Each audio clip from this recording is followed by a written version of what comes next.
Solve the inequality x square negative 5x is less than negative 6।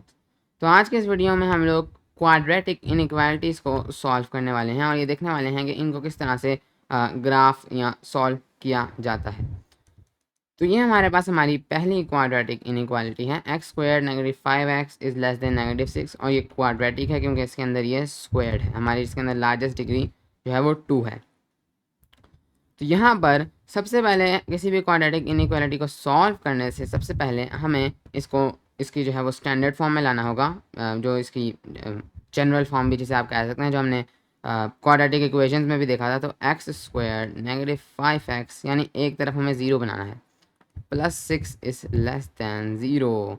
तो ये हमारे पास हमारी जनरल फॉर्म है, ए एक्स यानी a1 है, a x squared plus b x plus 6, a x squared plus b x plus c is equal to 0 quadratic equalities के लिए, और यहाँ पर आप अपनी इनइक्वालिटी का साइन डाल के और आगे 0। तो ये हमारे पास हमारी जनरल फॉर्म में ही आ चुकी है और ये दोनों सेम चीज़ें हैं। आगे हमने क्या करना है कि हमने जैसे क्वाड्रेटिक इक्वालिटीज़ में देखा था, हम लोग सबसे पहले किसी भी तरीके से इसको फैक्टर करने की कोशिश करते हैं और आगे जाके आपको तमाम जो है वो चीज़ें समझ आना शुरू हो जाएंगी कि हम लोग ये स्टेप्स क्यों कर रहे हैं। सबसे पहले अगर मैं इसको फैक्टर करूँ, और मुझे उम्मीद है कि आपको करना आता होगा, तो ये आपके लिए काफ़ी सीधा होगा। तो यहाँ पर ये 6 है और इसको हमें दो ऐसे नंबर चाहिए जिनको मल्टीप्लाई करें तो प्लस 6 आए, लेकिन जिनको ऐड करें तो नेगेटिव 5 आए, तो वो 3 और 2 हैं। तो हम लोग लिख सकते हैं x squared negative 3x negative 2x plus 6 is less than 0। फिर हम लोग इनको ग्रुप कर सकते हैं।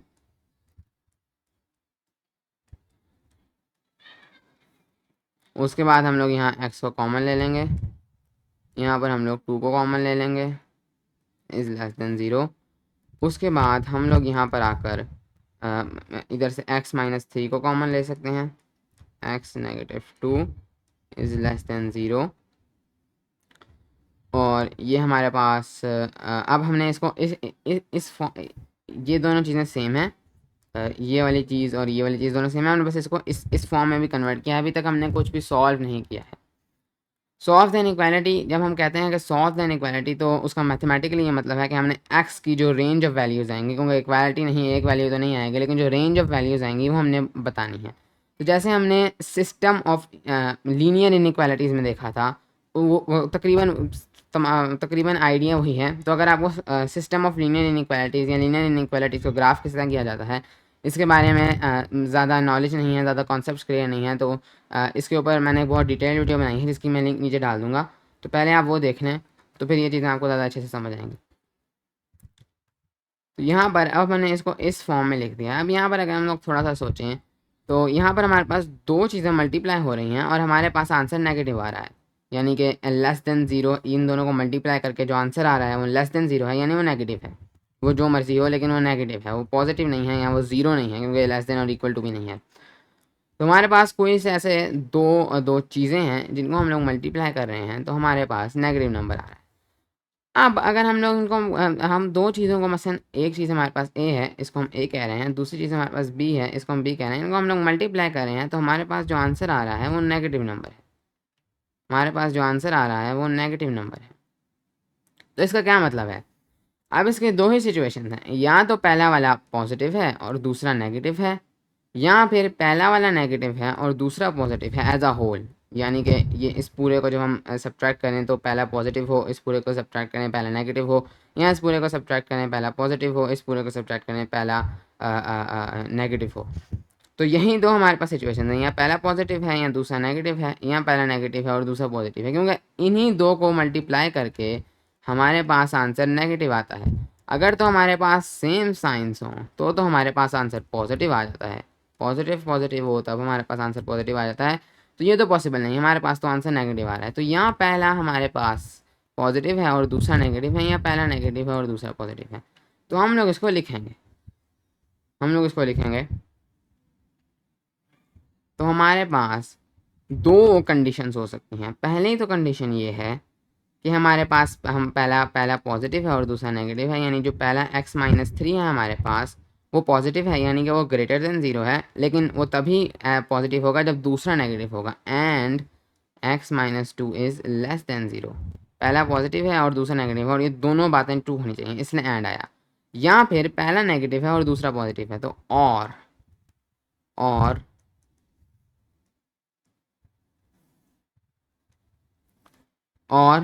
पहला हमारे पास पॉजिटिव है, यानी x minus 3 is greater than 0, यानी x पहला हमारे, अब यहाँ पर हमने पॉजिटिव और यहाँ हमने नेगेटिव कर लिया था, अब पहला नेगेटिव है, लेकिन वो तभी नेगेटिव है जब हमारे पास दूसरा भी पॉजिटिव हो। तो यही दो हमारे पास सिचुएशन है, कोई तीसरी सिचुएशन तो नहीं बन सकती।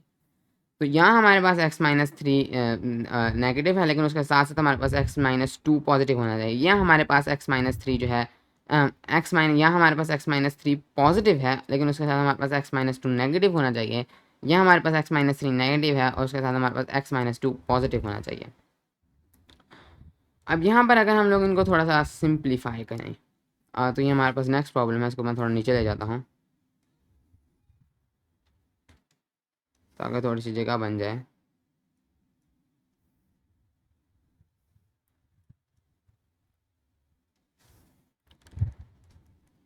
तो अब हम लोग इनको थोड़ा सा सिंप्लीफाई करके लिख सकते हैं। तो अगर आप लोग पहले वाले को देखें तो ये हमें कह रहा है कि या तो हमारे पास, अच्छा पहले मैं इनको थोड़ा सा इस तरह सिंप्लीफाई करके लिखता हूँ कि मैं x को अलग कर लूँ। तो यहाँ तो हमारे पास x, अगर मैं इसको जो है वो सॉल्व थोड़ा x3 को उधर ले जाऊँ तो इसको मैं लिख सकता हूँ, इस वाले को सेम कलर में लिखता हूँ मैं कि x इज़ ग्रेटर देन 3, इस वाले को, and x is less than 2, 2 उधर चला गया, और x is less than 3 and x is greater than 2। तो इनको मैंने सिंपली जो है वो और मज़ीद सिंप्लीफाई किया है। अब अगर हम लोग देखें तो यहाँ पर हमने एक किस्म की x की रेंजेस निकालनी है। अब हम लोग थोड़ा इसको और सिंप्लीफाई करते हैं। ये हमें कह रहा है कि x ऐसा नंबर है जो 3 से बड़ा है लेकिन वो साथ में 2 से छोटा है, यानी कि x बैक वक्त 3 से बड़ा भी होना चाहिए, एंड है और नहीं है, और वो 2 से छोटा भी होना चाहिए।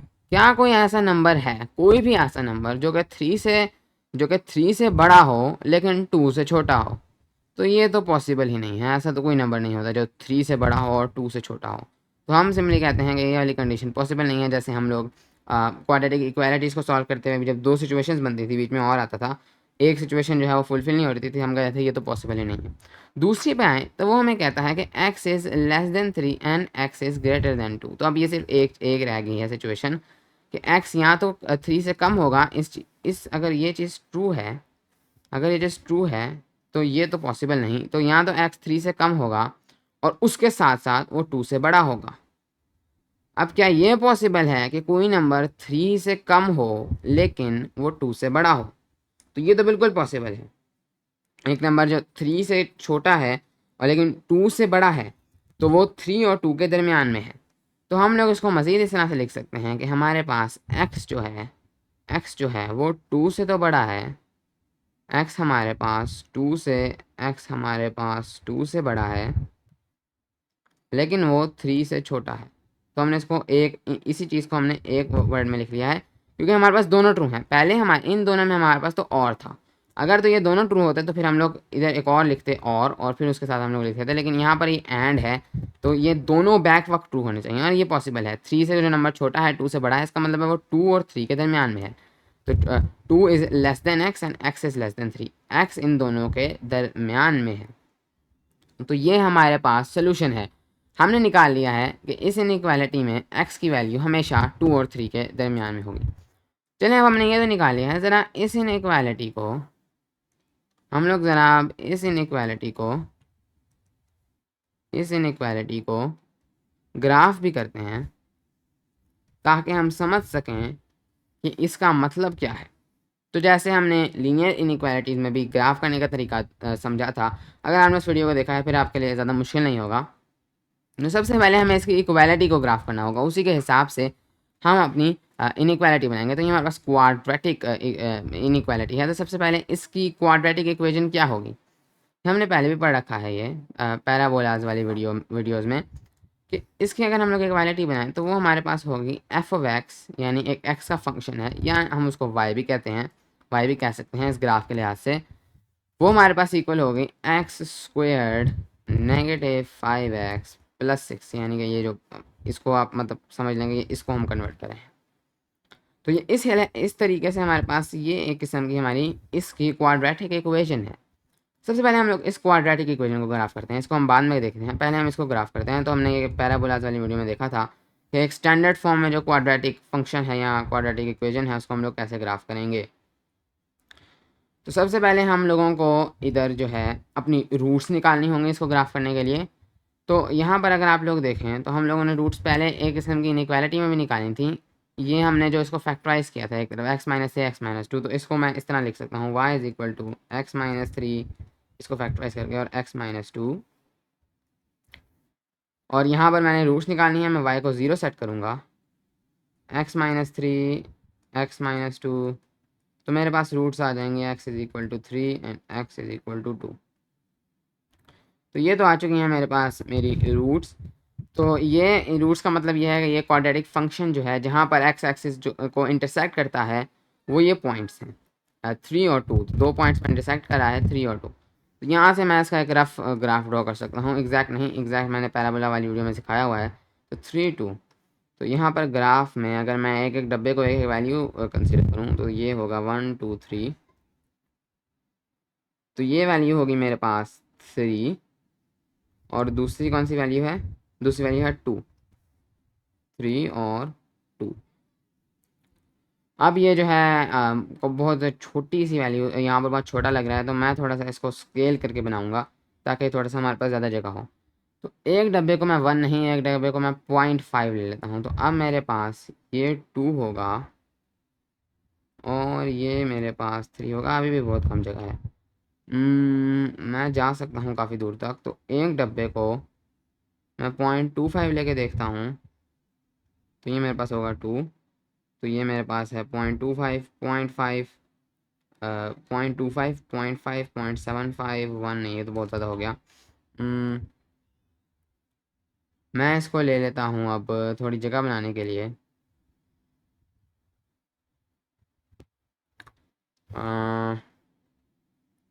3 और 2,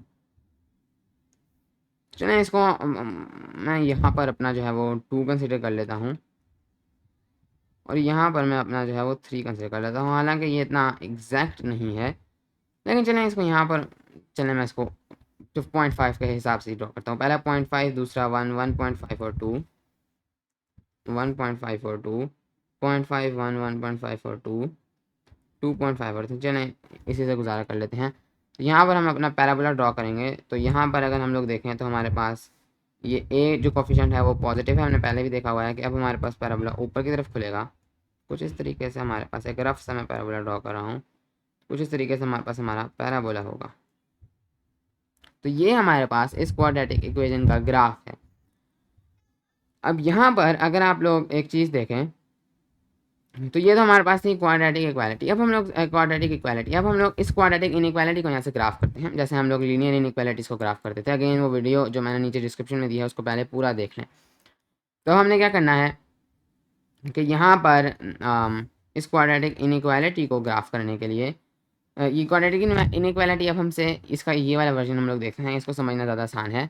तो यहाँ पर ये वाला हिस्सा जो है ये तो हमारे पास क्वाड्रेटिक इक्वेशन है, इसको हम इज इक्वल टू 0 कर रहे थे, अब हम इसको लेस देन 0 कर रहे हैं। यानी कि हम पहले जो इज इक्वल टू 0 था हम उससे लेस देन 0 पे चले गए हैं। हम सिर्फ ये कह रहे हैं कि अगर ये फुल क्वाड्रेटिक इक्वालिटी थी तो उसके अंदर हमें सिर्फ वो वाला पार्ट चाहिए जिसमें हमारे पास जो x की वैल्यू है, क्योंकि ये एक किस्म का f ऑफ x है, नहीं जो सॉरी जो y की वैल्यू है, क्योंकि ये वाला हिस्सा एक किस्म का y है जैसे हमने नीचे देखा। तो जो y की वैल्यू है हमारे पास वो जिन जिन पॉइंट्स पर नेगेटिव है, हमें सिर्फ उन पॉइंट से मसला है। तो वो नेगेटिव किधर है, y की वैल्यू तो इस हिस्से में नेगेटिव है, y की वैल्यू इस ग्राफ के इस हिस्से में नेगेटिव है, इस नीचे वाले हिस्से में नेगेटिव है, इस ऊपर वाले हिस्से में तो y की वैल्यू पॉजिटिव है। तो हमें सिर्फ इस नीचे वाले हिस्से पर फोकस करना है। अब हमें वो कह रहा है कि वो यहाँ पर जो हमारे पास क्वाड्रेटिक इनइक्वालिटी है, अगर हमें उसको ग्राफ करना है यानी उसको सोल्यूशन को ग्राफ करना है, तो इसका मतलब है हमें उन एक्स की वैल्यूज़ को पॉइंट आउट करना है, क्योंकि इसके अंदर जो वेरिएबल है वो एक्स है, उसका सोल्यूशन ये है। तो हमें इस सोल्यूशन को एक किस्म का प्लॉट करना है। हमने उन एक्स की वैल्यूज़ को यहाँ पर जो है वो हाईलाइट करना है जिनके लिए वाई की वैल्यू नेगेटिव हो। तो अगर आप देखें तो ये जो एक्स की वैल्यूज़ हैं इनके लिए तो वाई की वैल्यू नेगेटिव थी, इस पॉइंट के लिए आगे आगे जाके इधर तो वाई की वैल्यू पॉजिटिव थी, सॉरी, इनके लिए तो वाई की वैल्यू पॉजिटिव है, ऊपर की तरफ है। तो इन इन तमाम पॉइंट्स के लिए वाई की वैल्यू पॉजिटिव है, क्योंकि यहाँ से इस तरफ आगे जा रहा है और ये यहाँ पर हम लोग जो प्लॉट करेंगे तो वाई की वैल्यू पॉजिटिव आ रही है। इस तरफ भी यही है, 3 से उस तरफ भी यही है, यहाँ पर वाई की वैल्यू पॉजिटिव है। लेकिन 2 और 3 के दरमियान में 2 और 3 के दरमियान में हमारे पास वाई की वैल्यू नेगेटिव आ रही है उन्हीं एक्स की करस्पॉन्डिंग के लिए। और यही हमारे पास इसका सोल्यूशन है कि एक्स जो है वो 2 और 3 के दरमियान है। ये वो वाला एक्स है जो कि वाई की ऐसी वैल्यूज़ को प्लॉट करता है जो कि 0 से कम है, यानी कि जो यहाँ पर 0 है, जो 0 से कम है, जो कि नेगेटिव है। तो हमारे पास अगर हम इस इनइक्वालिटी को प्लॉट करें तो ये उसका ग्राफ होगा, ये जो बीच में मैंने ब्लैक ड्रॉ किया है। और आमतौर पे यहाँ पर मैंने इसको बिगर वर्जन ड्रॉ किया है। आमतौर पे इसको नंबर लाइन पे ड्रॉ कर दिया जाता है। नंबर लाइन ड्रॉ करेंगे, 2 लगाएंगे, 3 लगाएंगे और बीच में इस तरह लाइन शो कर देंगे कि ये हमारे पास हमारी इनइक्वालिटी है। और हाँ, नंबर लाइन पर आप लोग यहाँ पर सर्कल्स ड्रॉ करेंगे, फिल्ड सर्कल्स ड्रॉ नहीं करेंगे, क्योंकि ये नंबर लाइन्स में आपने पहले भी पढ़ा होगा कि जब भी हमारे पास 2 और 3 इंक्लूडेड होंगे उस लाइन में तो हम लोग फील्ड सर्कल्स ड्रॉ करते हैं, ना इंक्लूडेड हो तो हम लोग जो है वो इस तरह के ओपन सर्कल्स ड्रॉ करते हैं। तो यहाँ पर हमारे पास ये लेस देन 0 है, ये लेस देन और इक्वल टू नहीं है, इस वजह से ये लेस देन और इक्वल टू तो है नहीं, इस वजह से ये 2 और 3 तो इसका हिस्सा नहीं होने वाले। यानी अगर लेस देन और इक्वल टू होता तो यहाँ पर हमारे पास इस किस्म के साइन होते हैं, यहाँ उसके मुताबिक चेंज हो जाते। तो इस किस्म का तो साइन है नहीं, ये तो खाली लेस देन है। तो हम लोग यहाँ पर अगर नंबर लाइन पर ड्रॉ करें तो इधर सर्कल्स ड्रॉ करेंगे, ओपन सर्कल्स। तो ये हमने अपनी एक क्वाड्रेटिक इनइक्वालिटी को सॉल्व कर लिया। ये जो मैंने तरीका आपको बताया है यह सबसे इसका ईजी तरीका है जिससे आप लोग आसानी से अपने आंसर तक पहुँच सकते हैं। केसेस हमने लिए और हम अपने आंसर तक पहुँच गए, और इसका मैंने आपको विजुअल एक्सप्लेनेशन भी दे दी कि कैसे हम लोग इसको क्वाड्रेटिक इनइक्वालिटी को हम लोग जो है वो ग्राफ करते हैं। आमतौर पे ये तरीका आप जो है वो यूज़ नहीं किया जाता ये तरीका जाने का, क्योंकि ये थोड़ा लेंथी तरीका है। ये आप यूज़ बिल्कुल कर सकते हैं, आंसर हमेशा आपका सेम आएगा। लेकिन इसका एक और जो है थोड़ा टेक्निकल तरीका भी है जब आपको इस चीज़ की अंडरस्टैंडिंग हो तो आइए अगली इनइक्वालिटी के लिए हम लोग इस तरीके हम लोग जो स्टैंडर्ड तरीका है उसको अपनाएंगे। लेकिन उससे पहले ख़त्म करने से पहले ये मैं बता दूं, अगली इनइक्वालिटी पे जाने से पहले, कि हमारे पास जब भी कोई क्वाड्रेटिक इनइक्वालिटी होगी तो उसका इस तरह का ग्राफ बनेगा, या इस तरह का होगा या हमारे पास इस तरह का होगा पैराबोला। इन्हीं दो तरह का पैराबोला हो सकता है, इधर हो या जहाँ मर्जी हो या इधर हो। लेकिन जहाँ भी हो तो हमारे पास उस क्वाड्रेटिक इनइक्वालिटी का सोल्यूशन या तो उसके इन रूट्स, ये 2 और 3 इसके रूट्स थे जहाँ पर ये एक्स को क्रॉस करा था, हमेशा आप देखेंगे कि या तो वो इनके दरमियान में होगा जैसे हमारे इस केस में था, या वो इनके बाहर होगा, यानी कि या वो 2 से इधर होगा और 3 से इधर होगा जब हमारे पास पॉजिटिव होगा। अब आपको समझ आनी चाहिए। तो या तो हमारे पास इनका आंसर या तो हमारे पास इनका आंसर इस तरह होगा कि एक्स 2 से बड़ा है, कि दो और हैं और एक्स एक इधर जा रहा है एक इधर जा रहा है, या तो आपका आंसर इस तरह का होगा या आपका आंसर इन दोनों के दरमियान होगा। कभी भी इस तरह नहीं होगा कि एक आपके पास इनके बाहर है और एक इनके दरमियान है, नहीं। या तो आपके पास खाली इनके दरमियान होगा या फिर आपके पास एक बाहर होगा, और अगर एक बाहर होगा तो फिर दूसरी तरफ भी एक बाहर होगा। ये अब आप लोग देखेंगे। तो हम लोग जो अगली एग्जाम्पल करने वाले हैं उसमें हम लोग देखेंगे कि कैसे ये इनके बाहर है, इनके अंदर नहीं है। इसमें हमने अंदर का देख लिया। तो ये भी एक इंपॉर्टेंट चीज़ है जो हम अगला स्टैंडर्ड मेथड देखने वाले हैं उसको समझने के लिए। तो अब हमारे पास ये हमारी नेक्स्ट इनइक्वालिटी है। अच्छा, तो अब यहाँ पर आप देख सकते हैं पिछले में हमने इसको फैक्टर किया था, तो अब आप कोई भी क्वाड्रेटिक फार्मूला लगा सकते हैं, कुछ भी लगाकर आपने बस इस मेथड में स्टैंडर्ड में, उस पिछले वाले की लिमिटेशन भी ये थी कि वो थोड़ा लिमिटेड है, उसमें आपको फैक्टर ही लगा सकते हैं, या दूसरा अगर आपने लगाना है तो थोड़ा वो टेक्निकल बन जाता है। इस मेथड में हम लोग क्या करेंगे कि अब आप लोग देखें, हम लोगों ने पहले ये देखा है कि हम लोग जो है इसको अगर ग्राफ करें तो हम इसकी इक्वालिटी लेंगे, उसके हम लोग रूट्स निकालेंगे, और या वो उन रूट्स के दरमियान में होगा या वो उन रूट्स के बाहर होगा। तो क्यों ना हम लोग पहले इसकी इक्वालिटी के डायरेक्ट रूट्स निकाल लें। तो हम लोग निकाल लेते हैं x square negative 4x negative 5। तो हम लोग इसको अज्यूम कर लेते हैं कि ये इक्वालिटी है, यानी कि हम लोग साइन ही रखेंगे, लेकिन हम लोग एक किस्म से इसकी अगर ये इक्वालिटी होती तो इसके रूट्स निकाल रहे होंगे। यहाँ पर आप कोई भी मेथड अप्लाई कर सकते हैं, लेकिन मैं यहाँ पर जो है वो फैक्टर का मेथड ही अप्लाई कर रहा हूँ क्योंकि यहाँ हो रहा है।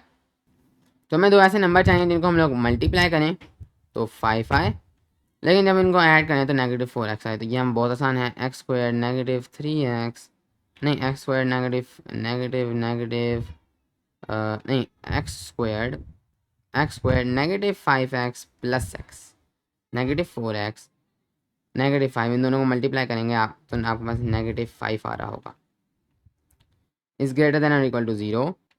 तो अब हम लोग इनको ग्रुप कर लेंगे।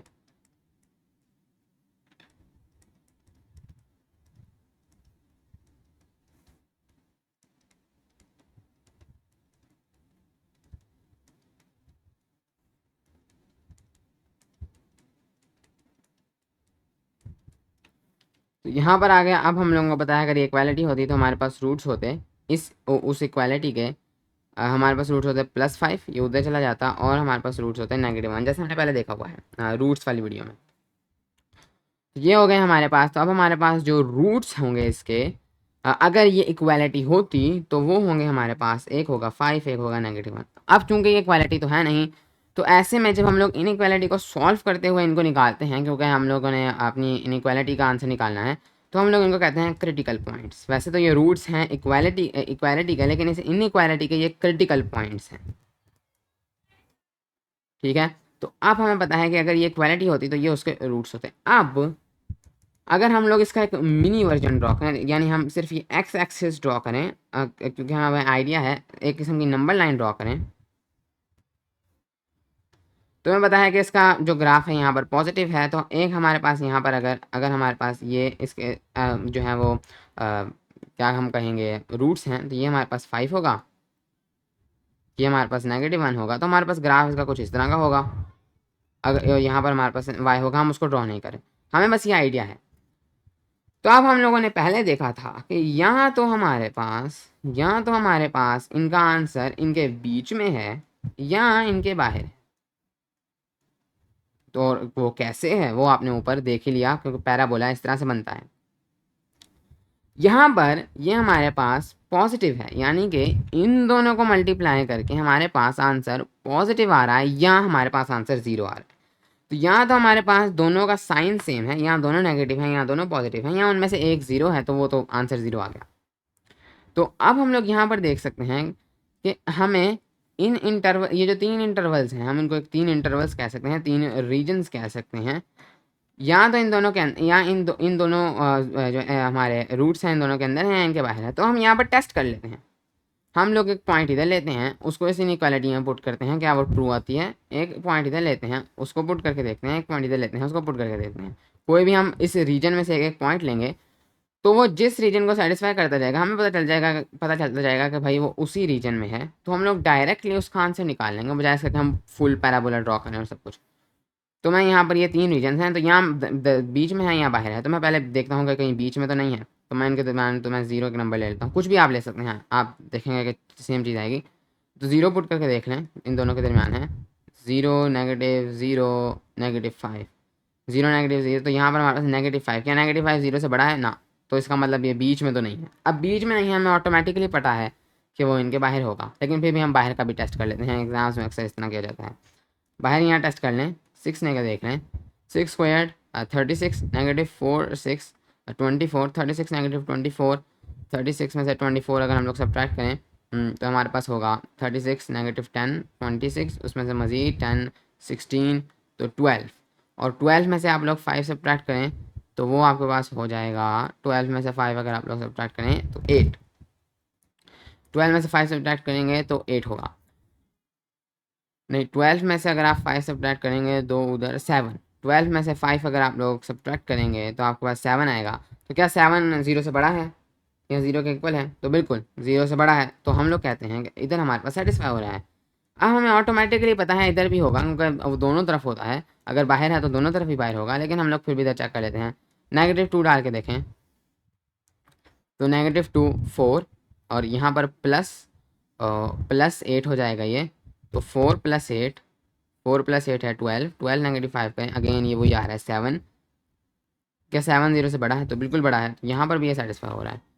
हम कहते हैं कि इसका मतलब ये हमारे पास बाहर होगा, और यहाँ से हम खुद ही बता सकते हैं कि अगर हम लोग पैराबोला ड्रॉ करेंगे तो आप खुद समझ जाएंगे वो कैसे होगा। इसका पैराबोला कुछ इस तरह से है। तो ये ऐसे हो रहा है कि ये हमारे पास पॉजिटिव है, तो पॉजिटिव वैल्यूज़ जो हैं एक्स की, वाई पॉजिटिव हो तो वो तो बाहर की तरफ ही हैं। इस वजह से हम लोग यहाँ से अपना डायरेक्ट आंसर लिख सकते हैं कि हमें पता है x या तो -1 से छोटा है, x इज़ लेस दैन -1, और x हमारे पास 5 से बड़ा है, x इज़ ग्रेटर दैन 5। और अगर आप लोग ये वाला तरीका अप्लाई करें तो आपके पास आंसर सेम आएगा। आप लोग इसको ट्राई करके देख सकते हैं, बल्कि चलें इसको ट्राई कर भी लेते हैं ताकि आपको और प्रैक्टिस हो जाए। तो इसी तरीके से इसको दोबारा से सॉल्व करते हैं, तो हम लोग जल्दी से कर लेंगे इसको। तो यहाँ तक हम लोगों ने पहले ही कर लिया था, तो इधर तक तो हम लोग उसमें भी करते थे। x -5 x + 1 is greater than equal to 0, तो हम अब उस तरह से बनाएंगे। तो हमारे पास दोनों नंबर हैं और हमारे पास आंसर पॉजिटिव आ रहा है। हमारे पास आंसर पॉजिटिव आ रहा है, यहाँ 0 आ रहा है, यहाँ एक 0 आ रहा है, तो उसमें तो एक 0 होगा, तो उसको तो आप छोड़ सकते हैं। तो हमारे पास एक किस्म का आंसर पॉजिटिव आ रहा है। तो ये दोनों में से या तो दोनों के साइन पॉजिटिव, या तो दोनों के साइन पॉजिटिव हैं या दोनों के साइन नेगेटिव हैं, दोनों के साइन सेम है। तो हम कहेंगे कि x -5 या तो वो भी पॉजिटिव है और उसके साथ साथ फिर x + 1 भी पॉजिटिव है, या फिर हमारे पास x -5 लेस देन 0 है और उसके साथ साथ हमारे पास x फिर +1 भी 0 से छोटा है। इसके बाद अब हम लोग इसको लिख सकते हैं as x is greater than 5 and x is greater than -1, और x is less than 5 and x is less than -1। इसके बाद हम लोग यहाँ पर क्या कर सकते हैं कि अब आप अगर आप लोग एक चीज़ देखें तो x यहाँ पर अब दोनों चीज़ें अप्लाई होनी चाहिए और नहीं है। x 5 से बड़ा भी हो और उसी के साथ साथ x -1 से भी बड़ा हो। क्या ये पॉसिबल है? x 5 से भी बड़ा हो, x -1 से भी पॉसिबल हो, बड़ा हो, तो ये तो बिल्कुल पॉसिबल है। लेकिन अगर आप एक चीज़ देखें तो हमें x 5 से भी बड़ा होना चाहिए और -1 से भी बड़ा होना चाहिए। तो जो नंबर 5 से बड़ा है वो तो ऑटोमेटिकली -1 से बड़ा होगा, तो इसको एक्स्ट्रा कहने की क्या बात है।